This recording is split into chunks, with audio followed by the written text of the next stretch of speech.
નવચેર કેમ છો બધા મજામાં? અને અત્યારે બપોરના 12 વાગવાનો ટાઈમ થઈ રહ્યો છે એટલે 10-15 મિનિટની વાર છે અને આજે કેવડા ત્રીજ છે તો બપોરે 12 વાગે જવાનું છે શંકર ભગવાનના મંદિરે પૂજા કરવા, શંકર પાર્વતીની પૂજા કરવા કેવડા ત્રીજની. અને આપણે પહેરી બંગડી ગ્રીન કલરની બંગડી પહેરી લીધી છે અને સરસ મજાના તૈયાર થઈ જઈએ અને પછી પૂજા કરવા જઈએ. થોડું પૂજા હું તમને બતાવી દઉં. તો ફ્રેન્ડ્સ તમે જુઓ આ રીતનું જે પૂજાપો છે બજારમાંથી મળી રહે. અને કેવડાના પત્તા, તો આ કેવડું કહેવાય, આ કેવડાના પત્તા છે. તો શંકર ભગવાનના આજે કેવડાના પત્તા ચડે અને ફૂલને ફળને જે આપણે કમ્પ્લેટ હું આખી થાળી તૈયાર થઈ જાય પછી અમને બતાવી દઉં. તો ફ્રેન્ડ્સ જુઓ સરસ આ રીતની સાડી પહેરીને તૈયાર થઈ ગયા પૂજા કરવા માટે. એકદમ ગ્રીન સાડી, ગ્રીન બંગડી, તો લીલા કલરની આ રીતે મેં સાડી પહેરી છે. અને આ રીતના ફૂલ જો બજારમાંથી,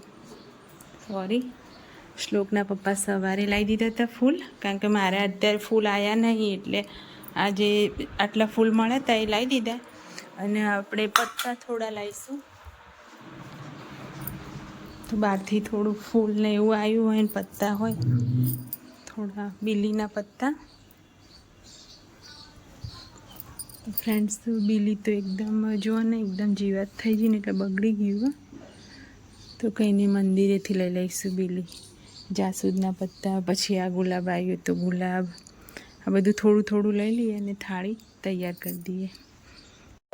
તો ફ્રેન્ડ્સ જો આ રીતનું આપણે માતાજીનો શણગાર અને આ રીતના ફૂલ, કેવડો એ બધું તો મેં તમને બતાવી દીધું. આ થોડા ઘણા પત્તા, બીલીના પત્તા નહોતા એટલે મેં નહીં લીધા, મંદિરે જઈને લઈશ.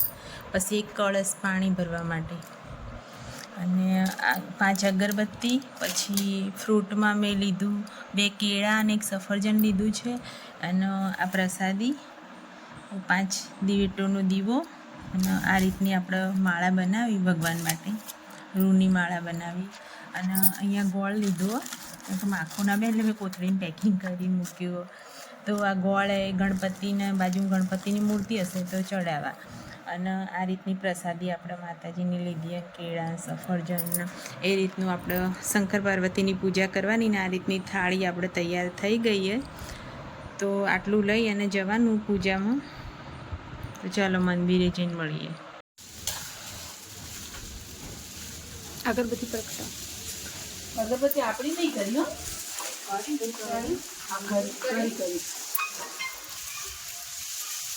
દશામાન દર્શન કરવા દર્શન કરવા.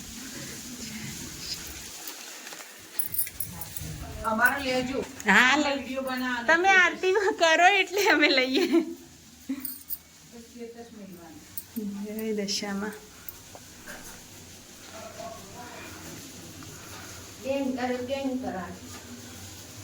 દશામાન મંદિર અને આ બાજુ પૂજા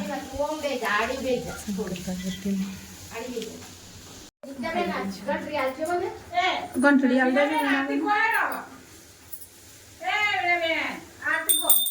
આરતી ગાણી નહીં, આરતી મોબાઈલમાં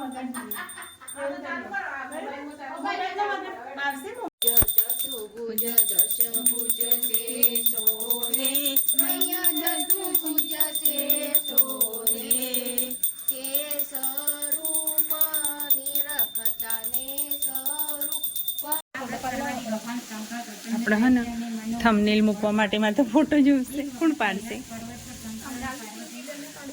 શંકર પાર્વતીનો ખૂબ જ ભાવપૂર્વક પૂજા કરી શકતી હોય તો ઉપવાસ કરવો, ફળહાર કરવો. આ વ્રતનો મહિમા હોવાથી ફળાહાર પહેલાંથી પાણી પીતા હોય તો ફૂલ સૂંઘી, ગુલાબ, મોગરો, કેવડો કે ફૂલ સૂંઘી શકાય.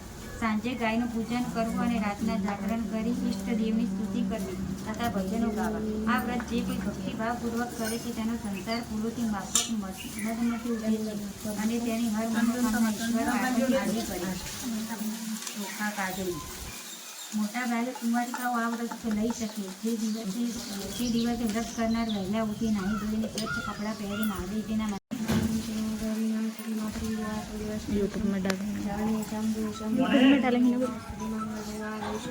સર્વમંગલે મંગલે શિવે સર્વાધિકે શરણ્ય કંબકે ગૌરી અબિલ ગુલાલ કેસરી નંદન કેસરી નંદનમ ગોવિંદાય નમોસ્તુતે મંગલમ ભગવાન વિષ્ણુ મંગલમ ગરુડેશ્વર મંગલમ ગુરુ સાક્ષાય મંગલાય તનો શ્રી સર્વ મંગલ શિવે સદાનંદ સર્વ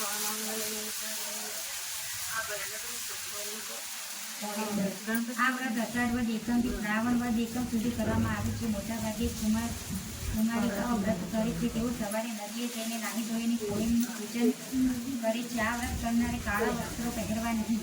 કુંવારિકાઓ કોળીની પૂજા એટલા માટે કરતી હોય છે કે કોળીને પાર્વતીનો અવતાર મનાય છે. આ વ્રત કરનારે માથામાં તેલ ન નાખવું, કાળા વસ્ત્રો ન પહેરવા તથા કાળા રંગની વસ્તુ પણ ન ખાવી. સવારે નદીએ નાહીને આંબાથી લીમડાના ઝાડ પાસે જઈને કરી કોયલને બોલાવવી. જો કોયલ બોલી તેના તરફ કંકુના છાંટા નાખી સર્વમંગલે મંગલે શિવે સર્વાધિકે જન્માષ્ટમી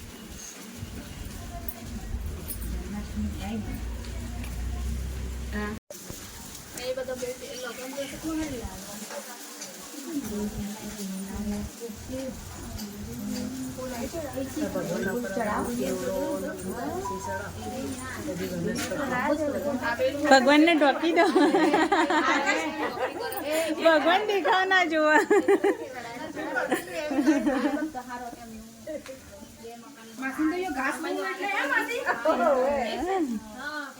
જેટલું છે એટલું લઈને આવ્યા છે માસી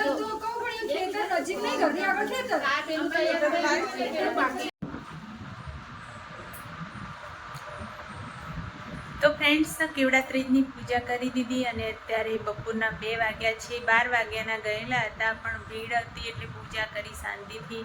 અને શું મંદિરે જઈને પૂજા કરીએ ને, પૂજા કરવાનું તો મજા જ આવે, મગજને શાંતિ મળે. એમ કે રેગ્યુલર આપણે મંદિરે જતા હોય તો બી મજા આવે, પણ રેગ્યુલર રોજ તો મંદિરે જવાતું નથી. પણ આવું કોઈ વાર તહેવાર હોય, વ્રત હોય તો મંદિરે જઈએ અને ત્યાં જઈને જે પૂજા કરીએ, બધા ભેગા થઈએ, ખૂબ જ મજા આવે ને એકદમ મગજ આમ ફ્રેશ થઈ જાય, આમ શાંત મગજ થઈ જાય.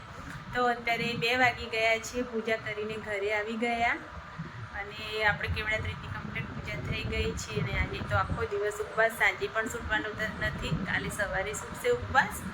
તો અને કાલના બ્લોગમાં આપણે બાપાને લેવા જવાનું છે. તો આપણો બ્લોગ કાલનો આજે જ હું ચાલુ કરી દઈશ, કારણ કે પછી 2 બ્લોગ કેવડા ત્રીજના અને ગણપતિ બાપાના બંને ભેગા થઈ જશે ને તો મજા નહીં આવે.